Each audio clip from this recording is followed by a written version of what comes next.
ವೇದಾಂತ್, ಯಾಕೆ ಇಷ್ಟೊಂದು ಟೆನ್ಷನ್ ಆಗಿದ್ಯಾ?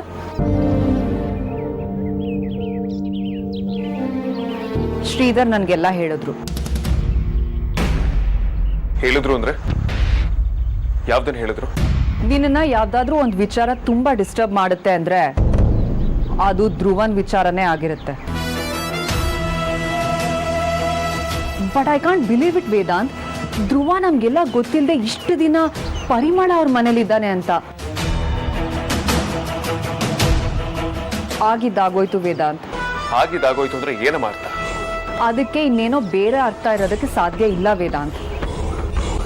ಎಷ್ಟು ದಿನ ಅಂತ ಈ ತರ ದ್ವೇಷ ಸಾಧಿಸ್ತೀಯ ಹೇಳು?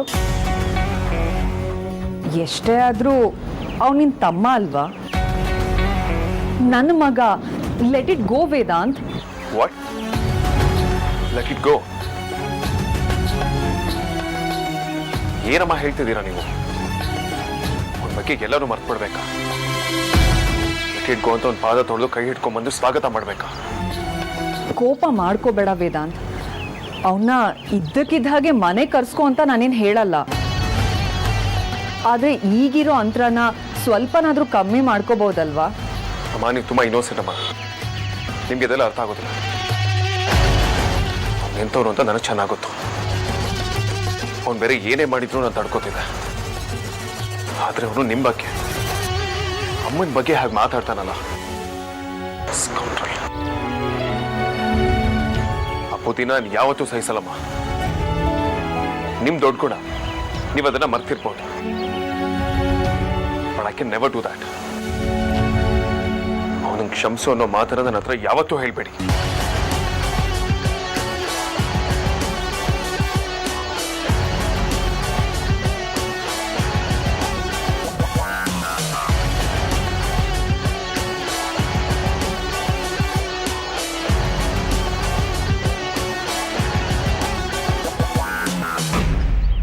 ನೀನೇನೋ ಒಂದು ವರ್ಡ್ ಹೇಳ್ದೆಯಲ್ಲ, ಅದೇನೋ ನಾನು ಮುಗ್ದೆ ಅಂತ.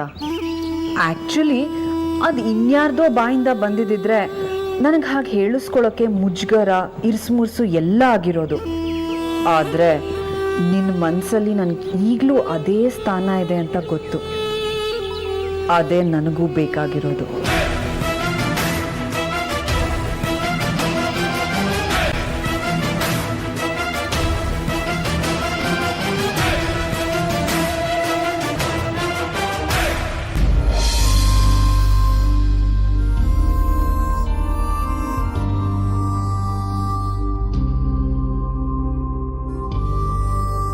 ಯಾಕೋ ವಿಕ್ಕಿ, ಏನು ಯೋಚನೆ ಮಾಡ್ತಾ ಇದೀಯಾ?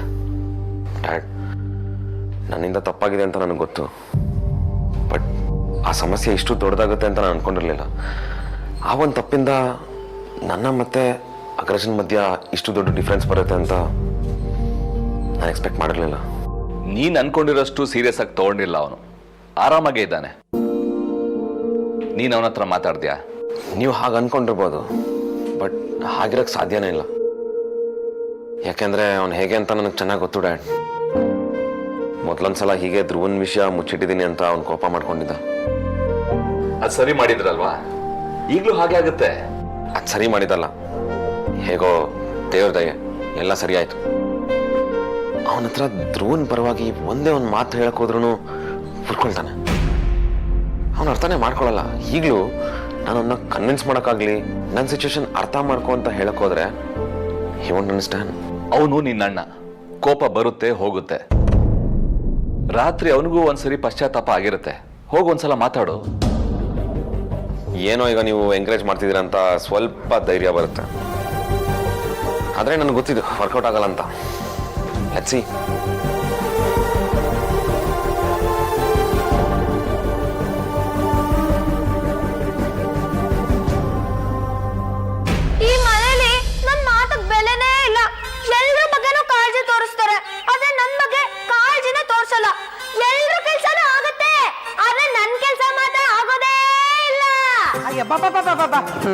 ಯಾಕೆ ಒಂದ್ ದಿವಸ ಬಡ್ಕೋತಾ ಇದ್ಯಾ? ಅದಕ್ಕೆ ಹೇಳೋದು, ಮನೇಲಿ ಕೊನೆಯವರಾಗ ಮಾತ್ರ ಕುಟ್ಲೇಬಾರ್ದು.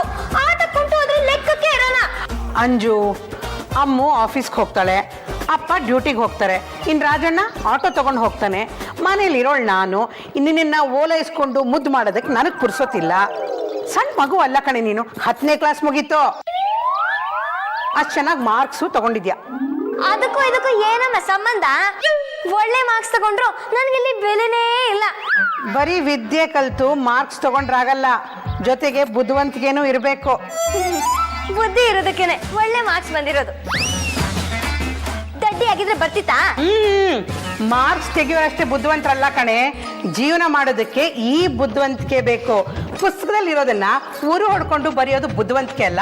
ಬಂದು ತಿಂಡಿಗೆ ಸಹಾಯ ಮಾಡು. ಅಮ್ಮ, ನಾನು ಅನ್ಕೊಂಡಿರೋ ವಿದ್ಯಾಕ್ಷರ ಸಮುದ್ರ PU ಕಾಲೇಜಿನ ಅಡ್ಮಿಷನ್ ಕೊನೆ ಡೇಟ್ ಇವತ್ತು. ನಾನು ಕಾಲೇಜಿಗೆ ಹೋಗೋದಾದ್ರೆ ಅಲ್ಲಿಗೆ ಹೋಗೋದು. ಯಾರಾದ್ರೂ ನನ್ನ ಜೊತೆ ಬನ್ನಿ ಅಡ್ಮಿಷನ್ ಮಾಡೋದಕ್ಕೆ. ಅಯ್ಯೋ ದೇವ್ರೆ, ಅದೇ ಕಾಲೇಜ್ ಯಾಕೆ ಬೇಕು ನಿನಗೆ? ಆ ಕಾಲೇಜು ತುಂಬಾ ಚೆನ್ನಾಗಿದೆ, ಅಲ್ಲಿ ಚೆನ್ನಾಗೂ ಓದ್ಬೋದು, ಅದಕ್ಕೆ. ಅಯ್ಯೋ, ನೀನ್ ನಿಜವಾಗ್ಲೂ ದಡ್ಡಿ ಕಣೆ. ಓದೋ ಆಸಕ್ತಿ ನಿನಗಿದ್ರೆ ಯಾವ ಕಾಲೇಜು ಅನ್ನೋದು ಮುಖ್ಯ ಆಗಲ್ಲ. ಯಾವ ಕಾಲೇಜು ಯಾರನ್ನು ಬುದ್ಧಿವಂತರನ್ನಾಗಿ ಮಾಡಲ್ಲ, ಅವರೇ ಆಗಬೇಕು. ಆದಿತಿ, ಅಮ್ಮು ಎಲ್ರು ಇಲ್ಲೇ ಹತ್ರದಲ್ಲಿ ಒಳ್ಳೆ ಕಾಲೇಜಲ್ಲಿ ಓದ್ಲಿಲ್ವೇನೆ? ಇಲ್ಲ, ನಾನು ಅದೇ ಕಾಲೇಜಲ್ಲಿ ಓದೋದು. ನಾನು ಅವರೆಲ್ಲರಿಗಿಂತ ಜಾಸ್ತಿ ಮಾರ್ಕ್ಸ್ ತಗೊಂಡಿದ್ದೀನಿ ಅಮ್ಮ. ಅಂಜು, ಹಠ ಮಾಡ್ಬೇಡ. ಈಗ ನೀನ್ ಹೋಗ್ಬೇಕು ಅಂತಿದ್ಯಲ್ಲ, ಆ ಕಾಲೇಜ್ಗೆ ಹೋಗಿ ಅಪ್ಪ ಫೀಸ್ ಎಷ್ಟು ಅಂತ ವಿಚಾರಿಸ್ಕೊಂಡ್ ಬಂದಿದ್ದಾರೆ. ಅದು ನಮ್ ಕೈಲಿ ಕಟ್ಟಕ್ ಆಗಲ್ಲ ಕಣೆ. ನಾನೇನು ಡೊನೇಷನ್ ಸೀಟ್ ಕೇಳ್ತಾ ಇದ್ದೀನ? ಇಷ್ಟು ಚೆನ್ನಾಗಿ ಮಾರ್ಕ್ಸ್ ಬಂದಿದೆ ಅಂತ ಹೇಳಿದ್ರೆ ಫ್ರೀ ಸೀಟ್ ಕೊಡ್ತಾರ ಅವರು. ನಾನು ಅವ್ರ ಬ್ರೋಷರ್ ಎಲ್ಲ ಓದಿದ್ದೀನಿ. ವಿಕ್ಕಿ ಬಾಬನ್ ನೆಂಟ್ರ ಹುಡುಗಿ ಇದ್ದಾಳಲ್ಲ, ಅದೇ ಶಾಲಿನಿ, ಅವಳು ಅದೇ ಕಾಲೇಜ್ ಸೇರ್ತಾ ಇರೋದು, ಗೊತ್ತಾ? ನೀನ್ ಹಠ ಬಿಡೋಳಲ್ಲ ಅಲ್ವಾ? ಆಯ್ತು, ಇವತ್ತು ನಾನು ಈ ವಿಷಯನ ಸಾರ್ಥಕನ ಹತ್ರ ಮಾತಾಡ್ತೀನಿ. ಇದ್ರಲ್ಲೆಲ್ಲ ಅವನು ತುಂಬಾ ಜಾಣ, ನಿನ್ ಥರನೇ ಚೆನ್ನಾಗಿ ಓದಿ ಮುಂದೆ ಬಂದವನು. ಅವನೇ ಏನಾದ್ರೂ ಮಾಡ್ತಾನೆ ಬಿಡು. ನೋಡು, ಫೀಸ್ ಮಾತ್ರ ಅವನ ಹತ್ರ ಕಟ್ಟಿಸ್ಕೊಳ್ಳೋ ಹಾಗಿಲ್ಲ. ನಮ್ಮ ಹಾಸಿಗೆ ಇದ್ದಷ್ಟೇ ಕಾಲ್ ಚಾಚಬೇಕು, ತಿಳ್ಕೊ. ನನ್ಗೂ ಅಷ್ಟೇ ಸ್ವಾಭಿಮಾನ ಇದೆ. ಅವನ ಫೀಸ್ ಕಟ್ಟೋದು ಬೇಡ, ಅವ್ನು ನನ್ನ ಜೊತೆಗೆ ಬಂದ್ರೆ ಅಷ್ಟೇ ಸಾಕು. ಸರಿ ಸರಿ, ನಾನು ರೆಡಿಯಾಗಿ ಬಂದ್ಬಿಡ್ತೀನಿ.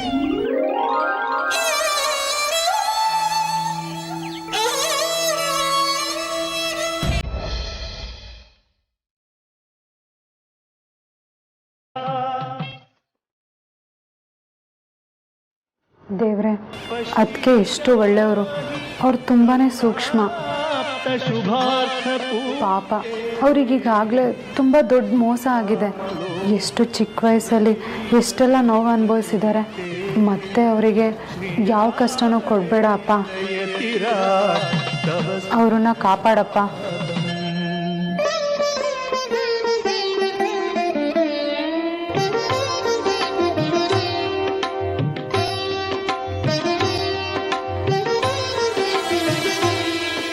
ಆರ್ತಿ, ಅತ್ತೆ, ಕುಂಕುಮ.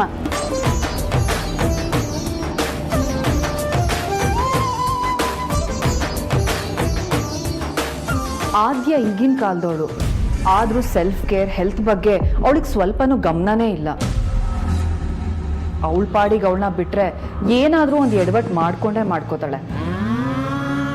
ಅದಕ್ಕೆ ಅವಳನ್ನ ನೋಡ್ಕೊಡೋದಕ್ಕೆ ಒಬ್ಳು ಫುಲ್ ಟೈಮ್ ನರ್ಸ್ನ ಅಪಾಯಿಂಟ್ ಮಾಡೋಣ ಅಂತ ಅಂದ್ಕೊಂಡಿದ್ದೀನಿ.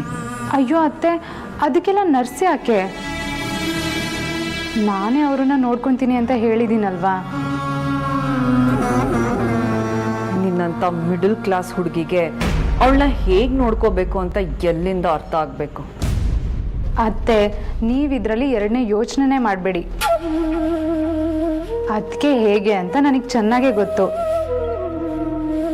ಅದು ಅಲ್ಲದೆ ನಾವೆಷ್ಟೇ ಒಳ್ಳೆ ನರ್ಸ್ ತಂದ್ರು ಅವರು ಹೊರಗ್ನವರೇ ಆಗಿರ್ತಾರಲ್ವಾ, ಅದಕ್ಕೆಗೂ ಸ್ವಲ್ಪ ಮುಜುಗರ ಆಗೇ ಆಗುತ್ತಲ್ವಾ. ಹಾಗಲ್ಲ ಆರ್ತಿ, ನೀನು ಈಗಿನ್ನೂ ಮದುವೆ ಆಗಿದೆಯಾ. ಅದು ಅಲ್ಲದೆ ಈ ಮನೆ ಜವಾಬ್ದಾರಿನೂ ನಿನ್ನ ಮೇಲೆ ಇದೆ. ನೀನು ಇದನ್ನೆಲ್ಲ ನೋಡ್ಕೋಬೇಕು. ಸುಮ್ಮನೆ ಎರಡೇ ಟೆನ್ಷನ್ ನಿನ್ಗೆ ಯಾಕೆ ಹೇಳು? ಇದರಲ್ಲಿ ಟೆನ್ಷನ್ ಏನಿದೆ ಅತ್ತೆ? ಮನೆ ಜವಾಬ್ದಾರಿ ಅಂತ ಹೇಳೋದಷ್ಟೇ. ಇಲ್ಲಿ ಕಾಲ್ಗೊಬ್ರು ಕೈಗೊಬ್ರು ಆಳಿದ್ದಾರೆ. ಸರಿಯಾಗಿ ಅಡುಗೆ ಮಾಡೋ ಅವಕಾಶನೂ ನನಗೆ ಸಿಗ್ತಾ ಇಲ್ಲ. ನನಗಂತ ಭಾರ ಏನೂ ಆಗಲ್ಲ ಅತ್ತೆ. ಆರ್ತಿ, ನಿನಗೀಗದು ಅರ್ಥ ಆಗಲ್ಲ. ನಾನು ಎಲ್ಲದನ್ನು ಯೋಚನೆ ಮಾಡೇ ಈ ನಿರ್ಧಾರ ಮಾಡಿರೋದು. ನೀನಿವಾಗ ನಿನಗಿರೋ ಕೆಲಸನ ನಿಭಾಯಿಸ್ಕೊಂಡು ಆರಾಮಾಗಿರು. ಸರಿ ಅತ್ತೆ, ಈ ಕುಂಕುಮನ ಎಲ್ರಿಗೂ ಕೊಟ್ಟು ಬರ್ತೀನಿ. ಅಕ್ಕ ನನ್ಗೆ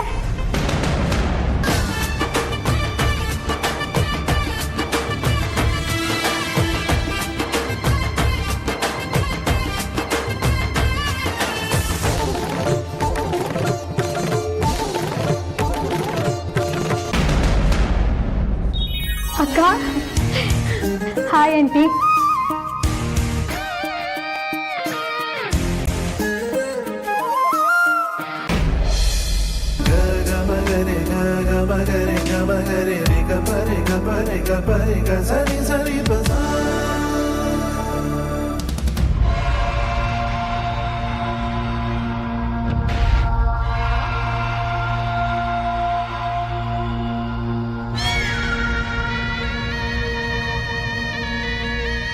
ಅಗ್ರಜ, ನೀನಾಗಲೇ ರೆಡಿ ಆಗ್ಬಿಟ್ಟಿದ್ಯಾ? ನಾನು ತಿಂಡಿ ಕರೆಯೋಣ ಅಂತ ಬಂದೆ. ಯಾರು ಕೇಳಿಸ್ಕೊತಿದ್ದಾರೆ ಅಂತ ಹೇಳ್ತಿದ್ಯಾ? ನನಗೆ ನಿನ್ ಜೊತೆ ಮಾತಾಡೋದಕ್ಕೆ ಇಷ್ಟ ಇಲ್ಲ. ನನಗೆ ಗೊತ್ತಿತ್ತು ಅಗ್ರಜ, ನಿನಗೆ ಇದ್ರ ಬಗ್ಗೆ ಒಪ್ಪಿಗೆ ಇಲ್ಲ. ನೀನು ನಮ್ಮನ್ನ ಅಕ್ಸೆಪ್ಟ್ ಮಾಡ್ಕೊಂಡಿಲ್ಲ ಅಂತ. ನಿನ್ನೆ ಆದ್ಯಂಗೆ ಸ್ಟ್ರೆಸ್ ಕೊಡಬಾರ್ದು ಅಂತ ತಾನೆ ಎಲ್ಲ ಓಕೆ ಅನ್ನೋ ಥರ ನಡ್ಕೊಂಡಿದ್ದು.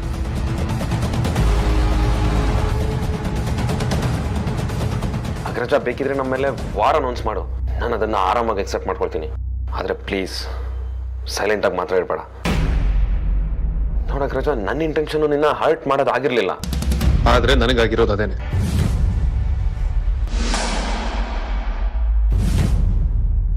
ಧ್ರುವ ಅಗ್ರಜ, ಅವನು ನಮ್ ಧ್ರುವ. ಕೋಪ, ಮಿಸ್ಅಂಡರ್ಸ್ಟ್ಯಾಂಡಿಂಗ್ ಏನೇ ಇರ್ಬೋದು, ಬಟ್ ಅವ್ನು ನಮ್ಮವನೇ, ನಮ್ಮ ಜೊತೆನೆ ಬೆಳೆದವನು ಅಗ್ರಜ. ಪಾಪ ತಾನೆ, ನಮ್ಗೆ ಎಲ್ಲಾನು ಇದೆ, ಅವನಿಗೂ ಎಲ್ಲಾನು ಇತ್ತು. ಆದ್ರೆ ಈಗ ಅವನು ನೆನ್ಸ್ಕೊಂಡ್ರೆ ಹಿಂಸೆ ಆಗುತ್ತೆ ಅಗ್ರಜ. ಅವನು ಇಲ್ಲಿಂದ ಆಚೆ ಹೋದ್ಮೇಲೆ ಎಷ್ಟು ಕಷ್ಟಪಟ್ಟಿರ್ಬೋದು. ಒಂದು ಹೊತ್ತಿನ ಊಟಕ್ಕೂ ಒದ್ದಾಡಿರ್ಬೋದಲ್ವಾ ಅಗ್ರಜ?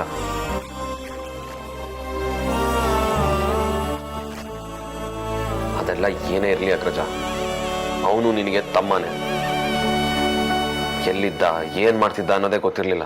ಮತ್ತೆ ಬೆಂಗಳೂರಲ್ಲಿ ಸಿಕ್ಕಿದಾಗ ಪೆಟ್ರೋಲ್ ಬಂಕಲ್ಲಿ ಕೆಲಸ ಮಾಡ್ತಿದ್ದ ಅಗ್ರಜ ಅವನು. ವೇದಾಂತ್ ವಸಿಷ್ಠನ್ ತಮ್ಮ ಧ್ರುವ ವಸಿಷ್ಠ ಆ ಕೆಲಸ ಮಾಡ್ತಿದ್ದಾನೆ ಅಂದ್ರೆ ಸಹಿಸ್ಕೊಳಕ್ಕಾಗತ್ತ ಅಗ್ರಜ? ಹೇಗೋ ಅವನಿಗೂ ನೆರಳಾಯ್ತು, ಒಳ್ಳೆ ಮನೆ ಸಿಕ್ಕಿದೆ, ಒಳ್ಳೆ ಜನ. ಅಟ್ಲೀಸ್ಟ್ ಅವನ ಮನೇಲಿ ಆರಾಮಾಗಿದ್ದಾನೆ ಅಂತ ನಾನು ಖುಷಿ ಪಟ್ಟೆ. ಎಷ್ಟು ವರ್ಷ ನಾವೆಲ್ಲ ಒಟ್ಟಿಗೆ ಆಡಿ ಬೆಳೆದಿದ್ದೀವಿ. ಅವನು ನನಗೆ ಎಷ್ಟು ಕ್ಲೋಸ್ ಆಗಿದ್ದ. ಏನೋ ಸಮಯ ಸಂದರ್ಭ ಸರಿ ಇರ್ಲಿಲ್ಲ, ಎಡವಟ್ಟಾಗಿದೆ. ಬಟ್ ಎಲ್ಲೋ ಒಂದ್ ಕಡೆ ಅವನು ಚೆನ್ನಾಗಿರ್ಲಿ ಅಂತ ಮನ್ಸು ಬಯಸುತ್ತಲ್ವಾ ಅಗ್ರಜ? ನಿನಗೆ ಇಷ್ಟು ಕೋಪ ಇದ್ರು ಆದ್ಯಂಗೆ ಹಾಗಾಯ್ತು ಅಂದಾಗ ನೀನ್ ಹೇಗೆ ರಿಯಾಕ್ಟ್ ಮಾಡ್ದೆ ಹೇಳು? ನಾನು ಅದೇ ಕಂಟೆಕ್ಸ್ಟ್ ಅಲ್ಲೇ ಅವನ್ ಚೆನ್ನಾಗಿರ್ಲಿ ಅಂತ ಆ ವಿಷಯನ ನಿನ್ನ ಹತ್ರ ಮುಚ್ಚಿಟ್ಟಿದ್ದು. ಎಲ್ಲಿದ್ರು ನೆಮ್ಮದಿಯಾಗಿರ್ಲಿ ಅನ್ನೋ ಆಸೆಯಿಂದ ಹೀಗೆ ಮಾಡಿದೆ ಅಷ್ಟೆ. ನನಗೆ ನಿನ್ ಜೊತೆ ಮಾತಾಡೋದಕ್ಕೆ ಇಷ್ಟ ಇಲ್ಲ ಅಂತ ಹೇಳ್ದೆ ತಾನೆ, ನಿನಗೆ ಅರ್ಥ ಆಗಲ್ವಾ? ಇಷ್ಟೇನಾ ಅಗ್ರಜ?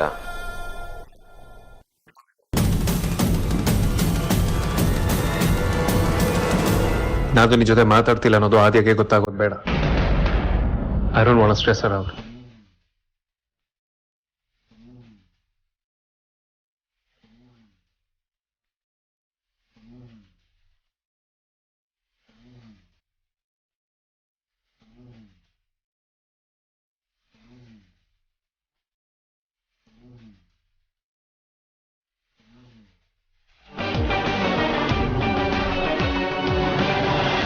ಅಮ್ಮ, ಇದಿಡ್ಕೊ.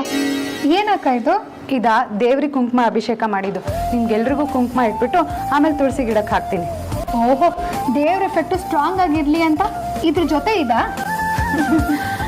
ಅಮ್ಮು, ಅದಕ್ಕೆ ತುಂಬ ಬೋರು ಅಂತ ಇದ್ರು. ಪಾಪ ತುಂಬ ಬೇಜಾರು ಮಾಡ್ಕೊಂಡಿದ್ದಾರೆ ಕಣೆ. ಬೋರ್ ಅಂತ ಯಾಕಕ್ಕ? ಎಲ್ರೂ ಇಲ್ಲೇ ಇದ್ದಾರೆ, ಆರಾಮಾಗಿ ಎಂಜಾಯ್ ಮಾಡ್ಕೊಂಡಿರೋದಲ್ವಾ, ಮತ್ತೆ ಬೋರ್ ಅಂತೆ? ಅವರಿಗೆ ರೆಸ್ಟ್ ಹೇಳಿದ್ದಾರೆ ಅಮ್ಮು. ಅವ್ರು ಎಲ್ಲೇ ಎದ್ದು ಹೊರಟ್ರು ಯಾರಾದರೂ ಬಂದು ಮಲಕ್ಕೋ ರೆಸ್ಟ್ ಮಾಡು ಅಂತ ಹೇಳ್ತಾನೆ ಇರ್ತಾರೆ. ಅದಕ್ಕೆ ಪಾಪ ಅವ್ರಿಗೆ ಮಲ್ಗಿ ಮಲ್ಗಿ ಬೇಜಾರಾಗಿದೆ. ಈಗ ನೀನು ಅವ್ರ ಹತ್ರ ಮಾತಾಡ್ತಾ ಇರು. ಭಾವ ಆಫೀಸಿಗೆ ಹೊರಡ್ತಾರೋ ಏನೋ, ಅವ್ರಿಗೆ ಕುಂಕುಮ ಇಟ್ಟು ಬರ್ತೀನಿ. ಹುಷಾರು.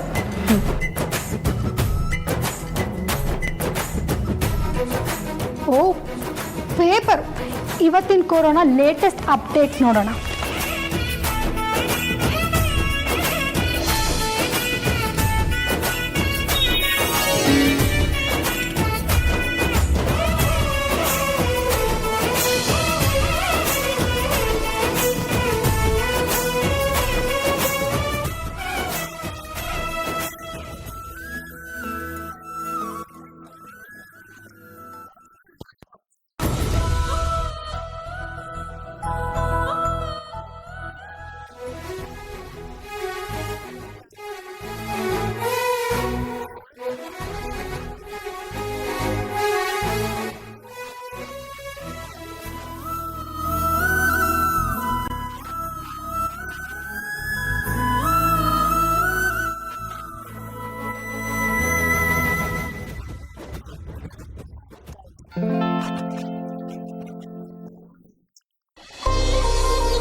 ಬಾವ, ನಾನು ನಿಮ್ಮನ್ನೇ ಹುಡ್ಕೊಂಡು ಬರ್ತಾ ಇದ್ದೆ. ತಗೊಳ್ಳಿ ಕುಂಕುಮ. ಬೇಡ ಆರ್ತಿ. ಬೇಡ ಅಂತೆಲ್ಲ ಹೇಳ್ಬಾರ್ದು, ತಗೊಳ್ಳಿ ಬಾವ. ಪ್ಲೀಸ್ ಆರ್ತಿ. ನೀವ್ ಯಾವಾಗ್ಲೂ ಹೀಗೆ ಬಾವ, ಹಾಲು ತಂದ್ಕೊಟ್ರು ಬೇಡ ಅಂತೀರಾ. ಆಫೀಸಿಗೆ ಹೋಗೋವಾಗ ತಿಂಡಿ ತಿನ್ಕೊಂಡು ಹೋಗಿ ಅಂದ್ರೆ ಅದನ್ನು ಮಾಡಲ್ಲ. ನಿಮ್ಗೆ ಯಾವಾಗ್ಲೂ ಎಲ್ಲ ಕೆಲ್ಸನೂ ಚಿಕ್ಕ ಮಕ್ಳಿಗೆ ಹೇಳೋ ತರ ಹೇಳಿ ಮಾಡಿಸ್ಬೇಕು. ಈಗ ಸುಮ್ಮನೆ ಕುಂಕುಮ ಹಚ್ಕೊಳ್ಳಿ. ನಂಗೆ ಬೇಡ ಆರ್ತಿ, ನಂಗೆ ಅರ್ಜೆಂಟ್ ಕೆಲಸ ಇದೆ, ಇರೋ ದಿನ ಇಟ್ಕೋತೀನಿ.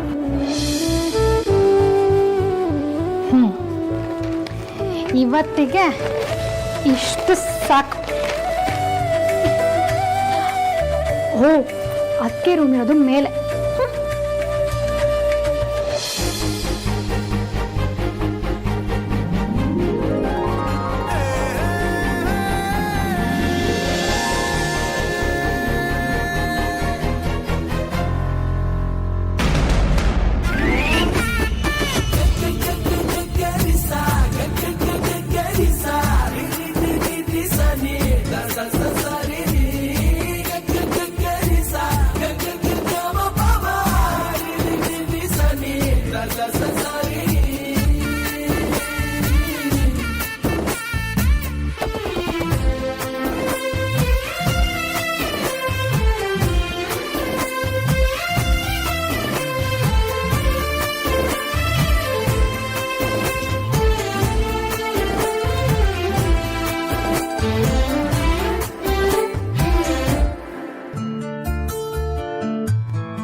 ನೀವು ಕುಂಕುಮ ಇಟ್ಕೊಳ್ಳಿಲ್ಲ ಅಂದ್ರೆ ಅದು ತಪ್ಪುತ್ತಾ ಬಾವ? ಅಜ್ಜಿ ಹೇಳ್ದಾಗೆ ತಾನೊಂದು ಬಗೆದರೆ ದೈವ ಒಂದು ಬಗೆಯುತ್ತೆ. ಈಗ ಅದು ನಿಜ ಅನ್ನಿಸ್ತಿದೆ.